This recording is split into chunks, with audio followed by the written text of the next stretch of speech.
BA part 1 लोक प्रशासन paper number 1। हम समझ रहे हैं कि लोक प्रशासन की परिभाषाएं क्या होती हैं।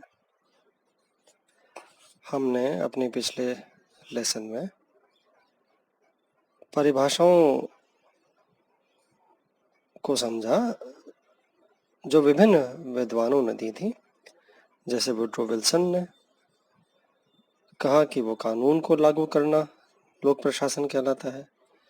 एल.डी. वाइट के अनुसार लोक नीति को पूर्ति करना लोक प्रशासन होता है।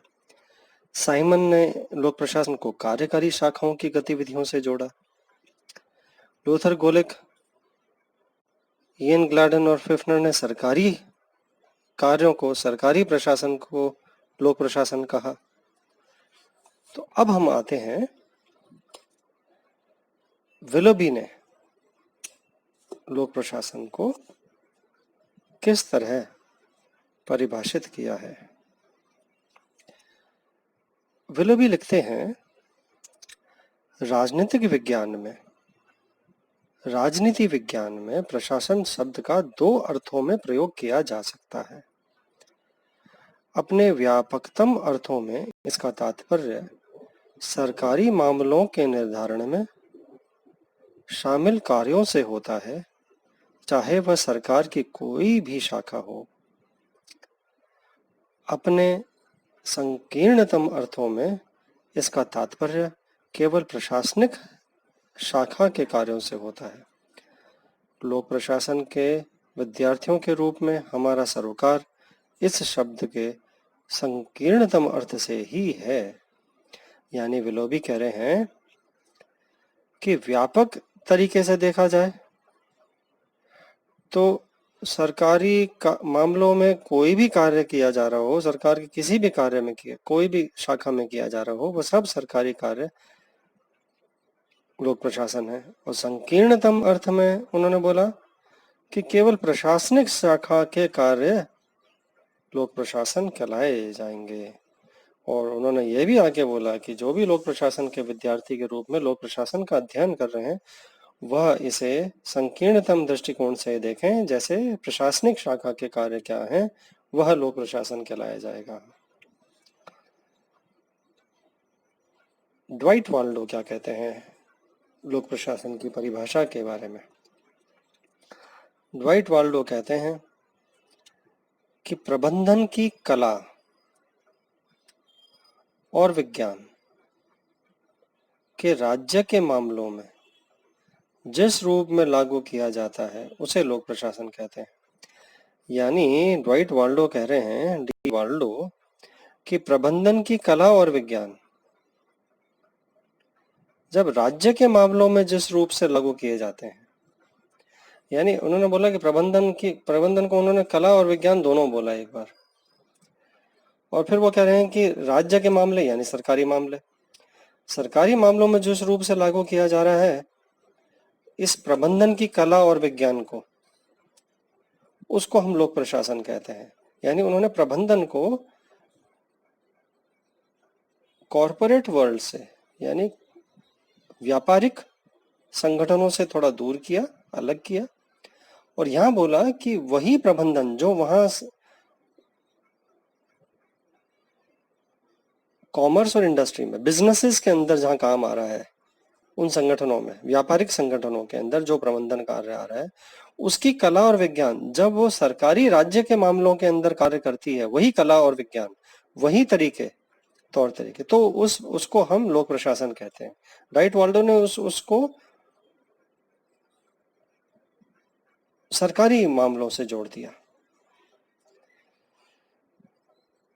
डिमॉक क्या कहते हैं, अगली डेफिनेशन के अंदर हम देखते हैं कि M.E. डिमॉक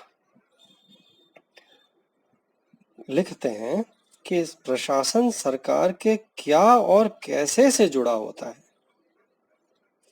मैं रिपीट करता हूं, प्रशासन सरकार के क्या और कैसे से जुड़ा होता है। क्या विषय वस्तु है और उस क्षेत्र की तकनीकी जानकारी देता है जो प्रशासक को उसकी जिम्मेदारियां निभाने में सक्षम बनाता है।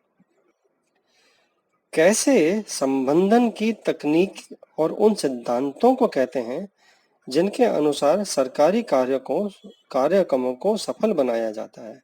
दोनों ही अपरिहार्य हैं। साथ मिलकर वे उस संगठन की रचना करते हैं जिसे प्रशासन कहा जाता है। उन्होंने बड़ी बेहद खूबसूरत डेफिनेशन दी है। मैं फिर आपको विस्तार से समझाने की कोशिश करता हूँ। उन्होंने बोला, डिमॉक ने, कि प्रशासन सरकार के क्या और कैसे से जुड़ा है। क्या को उन्होंने डिफाइन किया कि यह वह विषय वस्तु है और उस क्षेत्र की तकनीकी जानकारी देता है जो प्रशासक को, जो सरकार जो प्रशासन को चला रहा है, जो प्रशासक को उसकी जिम्मेदारियां निभाने में सक्षम बनाता है। क्या करना है उसको, क्या तो वह विषय वस्तु है, वो तकनीकी जानकारी है उसे जिम्मेदारियां बनाने में सक्षम बनाती हैं। और कैसे वो मैनेजमेंट की, प्रबंधन की तकनीक और सिद्धांतों को कहते हैं जो उसके अनुसार सरकारी कार्यक्रमों को सफल बनाया जाता है। क्या और कैसे दोनों ही अपरिहार्य हैं, दोनों के बिना कार्य नहीं चल पाएगा, और साथ मिलकर वे उस संगठन की रचना करते हैं जिसे प्रशासन कहा जाता है। तो क्या और कैसे की बात किसने की है? डिमॉक ने की है।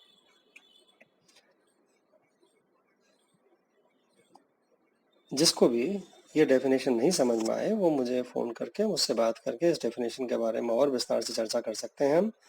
मैं दोबारा भी आऊँगा इस डेफिनेशन पे। आगे चलते हैं हम जॉन ए वीक की डेफिनेशन पे। जॉन ए वीक कहते हैं कि प्रशासन से तात्पर्य उस संगठन, कर्मचारी वर्ग, व्यवहार और उन प्रक्रियाओं से होता है जो सरकार की कार्यकारी शाखा को सौंपे गए नागरिक कार्यों को प्रभावी ढंग से पूरा करने के लिए अनिवार्य होती हैं। यानी जॉन ए वीग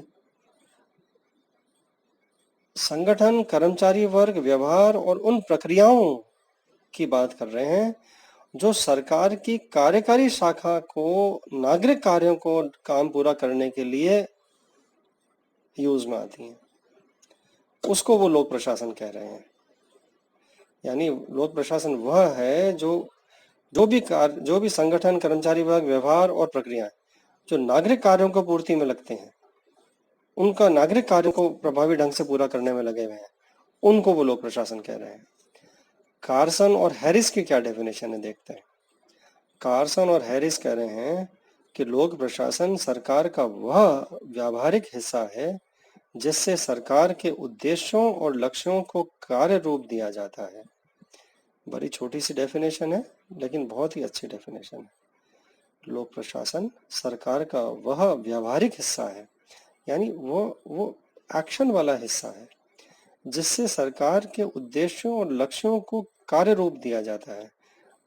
जो ऑब्जेक्टिव्स हैं और जो एम्स हैं उनको वो कैसे इम्प्लीमेंट करते हैं, उसको लोक प्रशासन का व्यवहारिक वाला हिस्सा है। मर्सन की डेफिनेशन क्या है देखते हैं। मर्सन लिखते हैं, प्रशासन कार्य को पूरा कराता है जिस तरह राजनीति का विज्ञान उन सर्वश्रेष्ठ उपायों की एक परख है जिससे जनता की इच्छा को नीति निर्धारण के लिए संगठित किया जाता है, ठीक उसी तरह लोक प्रशासन का विज्ञान इस बात की जांच है कि राजनीति को कार्य रूप देने का सर्वश्रेष्ठ तरीका क्या है। मर्सन की डेफिनेशन ये कह रही है कि प्रशासन उसी तरह काम कर रहा है जैसे राजनीति विज्ञान उपायों की परख है जिसे जनता की इच्छा को नीति निर्धारण के लिए यूज में किया जाता है। उसी तरह लोक प्रशासन का विज्ञान इस बात की जांच है कि राजनीति को कार्य रूप देने का सर्वश्रेष्ठ तरीका क्या है।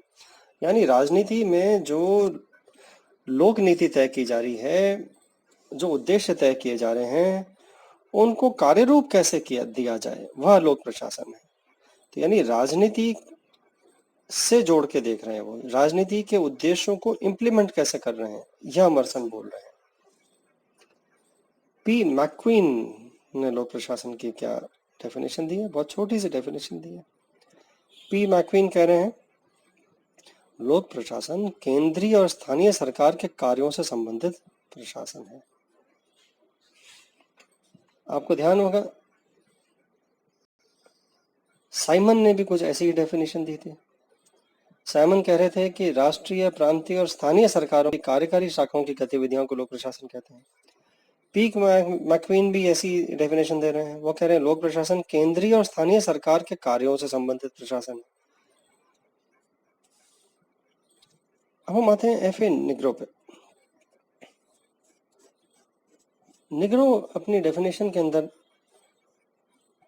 कह रहे हैं कि लोक प्रशासन दो तीन बातें कह रहे हैं कि लोक प्रशासन किसी सार्वजनिक परिवेश में एक सहकारी प्रयास है, कोऑपरेटिव एक्टिविटी है, सहकारी प्रयास है। किसका सहकारी प्रयास है? सार्वजनिक परिवेश में, वैयक्तिक नहीं है, निजी नहीं है, सार्वजनिक परिवेश है, सबके हित का। उसमें एक सहकारी प्रयास है, सबका मिला जुला, सब लोग मिलकर के प्रयास करें। दूसरी बात वो बोल रहे हैं सभी तीन शाखाओं, कार्यकारी, विधिक, न्यायिक और उनके अंतर संबंधों को शामिल करता है। यानी लोक प्रशासन तीनों शाखाओं को, कार्यकारी, न्यायिक, विधिक और उनके अंतर संबंधों को शामिल करता है। तीसरी बात वो बोल रहे हैं कि लोक नीति के निर्धारण में अहम भूमिका निभाता है और इस तरह राजनीतिक प्रक्रिया का एक हिस्सा है। यानी उन्होंने बोला है कि ये पॉलिटिक्स से अलग नहीं है। एफ ए निग्रो ये शुरुआती दौर के थिंकर्स हैं। लोक प्रशासन के जब उद्भव हुआ था, विकास हो रहा शुरू हुआ था, तब के थिंकर्स हैं और तब उन्होंने ये बात बोली थी कि लोक प्रशासन पॉलिटिकल साइंस के साथ जुड़ा हुआ है। उन्होंने बोला लोक नीति, पब्लिक पॉलिसी के निर्धारण में वह अहम भूमिका निभाता है। लोक प्रशासन लोक नीति में के निर्धारण में अहम भूमिका निभाता है और इस तरह वह राजनीतिक प्रक्रिया का एक हिस्सा है।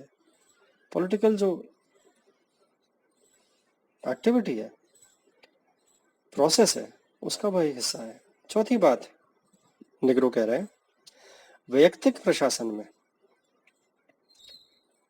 प्रशासन से महत्वपूर्ण रूपों से अलग है। यानी वैयक्तिक जो प्रशासन इंडिविजुअल जो किसी के निजी हित के लिए कार्य करता है, वैयक्तिक प्रशासन से यह महत्वपूर्ण रूपों से अलग है। और पांचवी बात वो ये कह रहे हैं कि समुदाय को सेवाएं प्रदान करने के लिए तमाम निजी समूहों और व्यक्तियों से नजदीकी से जुड़ा होता है। यानी देखिए, अब ये इसमें यह भी कहने की कोशिश कर रहे हैं निग्रो कि वह लोक प्रशासन जो है वो समुदाय को सेवाएं प्रदान करता है और वह इस सेवाओं को प्रदान करने के लिए निजी समूहों, जो प्राइवेट ग्रुप्स हैं या प्राइवेट इंडिविजुअल्स हैं, व्यक्ति हैं, उनसे नजदीकी से जुड़ा होता है। तो बहुत सारे आयाम जोड़ दिए हैं निग्रो ने अपनी डेफिनेशन में लोक प्रशासन की। मैं रिपीट करना चाहूंगा। पहली बात उन्होंने बोली कि किसी सार्वजनिक परिवेश में एक सहकारी प्रयास है, यह कोऑपरेटिव एफर्ट है। दूसरी बात उन्होंने बोली सभी तीन शाखाएं, कार्यकारी, विधिक, न्यायिक और उनके अंतर संबंधों को शामिल करता है लोक प्रशासन। तीसरी बात उन्होंने बोली कि लोक नीति के निर्धारण में अहम भूमिका निभाता है और इसलिए यह राजनीतिक प्रक्रिया का एक हिस्सा है। चौथी बात निग्रो कह रहे हैं कि लोक प्रशासन के बारे में बात करते हुए कि यह वैयक्तिक प्रशासन से महत्वपूर्ण रूपों से अलग है। वैयक्तिक प्रशासन निजी स्वार्थों की पूर्ति करता है, निजी हितों की पूर्ति करता है, तो इससे महत्वपूर्ण तरह से अलग है। और पांचवी बात वो ये बोल रहे हैं एफ ए निग्रो कि समुदाय को सेवाएं प्रदान करने के लिए तमाम निजी समूहों और व्यक्तियों से नजदीकी से जुड़ा होता है। इस तरह हम देखते हैं कि निग्रो की डेफिनेशन लोक प्रशासन की बहुत ही सुंदर, अच्छी डेफिनेशन व्यापक दृष्टिकोण से है। उपरोक्त परिभाषाओं का विश्लेषण बताता है कि लोक प्रशासन सब दो अर्थों में प्रयोग किया जाता है, विस्तृत अर्थ और संकीर्ण अर्थ। विस्तृत अर्थ, व्यापक अर्थ में लोक प्रशासन में सरकार की तीन शाखाएं, विधायिका, कार्यपालिका और न्यायपालिका गतिविधियां शामिल होती हैं और इस दृष्टिकोण को Woodrow Wilson, L D White, Marshall Dimock, F A Nigro, Pfiffner ने अपनाया है। इसके विपरीत संकीर्ण अर्थ में लोक प्रशासन में सरकार की केवल कार्यकारी शाखा की गतिविधियां ही शामिल होती हैं। इस दृष्टिकोण को साइमन, गोलिक और ऑडबेटीड, फेयोल और विलोबी ने अपनाया है। तो विद्यार्थियों, अब आपको डेफिनेशंस के बारे में बताते हुए मैं यही कहूँगा कि इन डेफिनेशंस को ध्यान से समझिए और किसी को भी दिक्कत हो तो मुझसे संपर्क कीजिए। हम और भी आगे इनको दोबारा देख सकते हैं।